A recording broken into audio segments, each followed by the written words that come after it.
bersama kami, saya masih bersama dengan Ibu Eva Yuliana, wakil rakyat dari daerah pemilihan Jawa Tengah. Tepatnya juga di Solo. Itu dapil berapa ya Bu Solo itu? Saya Jawa Tengah 5. Jawa Tengah 5 ya, termasuk Solo.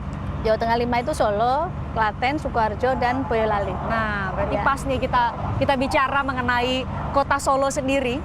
Karena Ibu bilang tadi sudah pernah bekerja sama dengan Pak Jokowi saat masih menjadi wali kota. Ya, wali kota. Bukan bekerja sama, tepatnya Menjadi saya sebagai warga. rakyatnya. Menjadi warga Solo, merasakan kepemimpinan Pak Jokowi. Dan sekarang Pak Jokowi menjadi orang nomor 1 di tanah air. Mungkin bisa cerita bagaimana Solo menjaga eksistensinya. Kan kalau saya bilang tadi, kami datang ke Solo, pasti kalau orang itu yang belum pernah datang, pasti kita foto yuk ke Mangkunegaran gitu. Atau kita makan Solo yuk gitu ya. Jadi bagaimana Solo, Ibu juga dari asli Solo, saya dari Solo juga, Sulawesi ya, menjaga itu gitu ya. Ini mungkin bisa direplikasi, bisa jadi bahan pembelajaran buat daerah-daerah lain, sehingga seperti pesan Pak Jokowi tadi, Pak Jokowi, Mas Kaisang sama Mbak Irina tadi, mereka foto dari semua daerah, kan harapannya semua daerah juga ikut eksis sebenarnya budayanya. Ya. Mungkin Bu Eva bisa cerita. Iya, Solo ini memang unik ya, dan memang kalau saya yang ngomong bahwa Solo ini hebat jadi salah ya Mbak ya, tidak objektif mungkin. Tapi ada sebuah hasil survei dan kemudian memang sempat mendapatkan penghargaan. Mohon maaf kalau saya salah, mohon dikoreksi. Solo ini adalah kota ternyaman se-Indonesia. Nah, ini bukan kata saya yang orang Solo, ternyaman di Indonesia. Tapi hasil survei ya? Memang iya. Tapi memang menurut saya memang benar adanya, walaupun memang di Solo ini pernah di beberapa saat yang lalu ada dinamika politik yang terjadi di sini. Menurut saya itu ya dinamika bahwa memang ada perubahan-perubahan, ada loncatan-loncatan, itu hal biasa. Namun kalau kita bicara soal budaya, memang di Solo ini orang yang masyarakat yang memang sangat kuat untuk memegang budaya itu, gitu ya.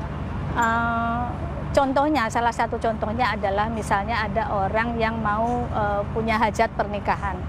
Itu kalau kita sekarang ini kan pakai wedding organizer sudah selesai begitu ya. Nah, kalau di Solo pakai WO mungkin iya, tapi tetap dengan tetap dengan rantaman susunan acara atau susunan tata cara yang rinci. Jadi misalnya begini, pengantin mau keluar dari kamarnya ya, pengantin mau keluar dari kamarnya untuk duduk di singgasana, itu pun juga diatur siapa yang mendampingi. Nah, yang mendampingi itu yang patut bagaimana, siapa di situ gitu. Dan kemudian juga misalnya tadi kita bicara soal siraman ya Mbak ya. Nah, yang menyirami itu juga ada aturannya. Nah, kalau masih gadis atau belum menikah, itu ya tidak boleh untuk menyirami. Yang menyirami itu harus yang disepuhkan gitu, dituakan. Nah, terlebih intinya adalah orang tuanya, eyangnya begitu. Kemudian apalagi ya, kira-kira begitu. Ini salah satu contoh aja untuk wujud dalam kalau kota Solo ini masih memegang teguh budaya itu. Dalam pernikahan ya itu Mbak, mau sungkem kemarin mungkin terlihat di TV ya, Mas Kaisang mau membantu istrinya Mbak Irina membetulkan bajunya gitu. Ternyata Mas Kaisang nggak bisa nunduk. Kenapa nggak bisa nunduk? Karena ada keris di sini gitu di belakangnya. Nah, pengantin ketika mau sungkem kepada orang tuanya itu kan karena harus jongkok, itu kerisnya kan harus diambil. Nah, yang mengambil keris itu pun juga ada sendiri diatur. Yang mengambil keris adalah ini gitu. Jadi bukan sekedar dilepas, ditaruh kemudian sungkem begitu. Ada tata caranya sendiri dalam mengatur itu. Kemudian juga misalnya pada saat setelah pernikahan itu kan ada lemparan sirih lemparan sirih itu, terus kemudian membasuh kaki suaminya, membersihkan ininya, itu semuanya kan ada makna yang terkandung. Kemudian ada namanya kacar kucur Mbak. Kacar kucur itu kemarin juga terlihat itu. Jadi Mas Kaisang atau pengantin pria ini memberikan memberikan di situ ada beras, ada uang logam dan sebagainya yang diberikan kepada sang istri untuk diterima. Itu kan simbol bahwa memang itulah kewajiban laki-laki ya, kewajiban laki-laki yang memberikan nafkah kepada istrinya. Namun kemudian yang ada di dalam situ bukan hanya memberikan nafkah lahir, namun juga memberikan nafkah batin. Dan dalam pemberiannya pun juga diatur, ditaruh pelan-pelan. Itu artinya apa? Harus memberikan nafkah itu dengan baik, ya, dengan baik gitu. Jadi melindungi sang istri, mencukupi sang istri dan kemudian anak-anaknya itu pun terlihat dari simbol-simbol itu tadi. Wow. Dalam upacara. Di semua hal itu ada makna yang kemudian harusnya bisa diterjemahkan dalam kehidupan rumah tangga ya, ketika betul. sudah menjalani kehidupan rumah tangga. Nah, tadi kami lihat ada ngunduh mantu sebenarnya hari ini.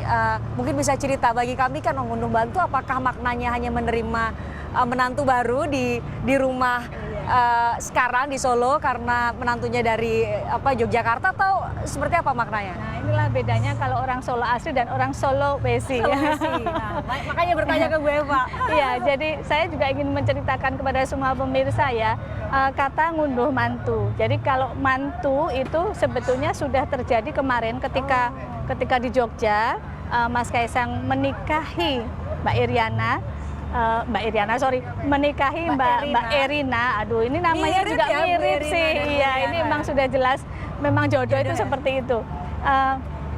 Mas Kaisang menikah dengan Mbak Erina di Jogja itu disebutnya mantu.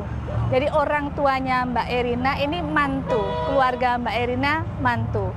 Namun ketika tasyakurannya diadakan oleh keluarga pengantin laki-laki, maka disebut ngunduh mantu. Iya, begitu.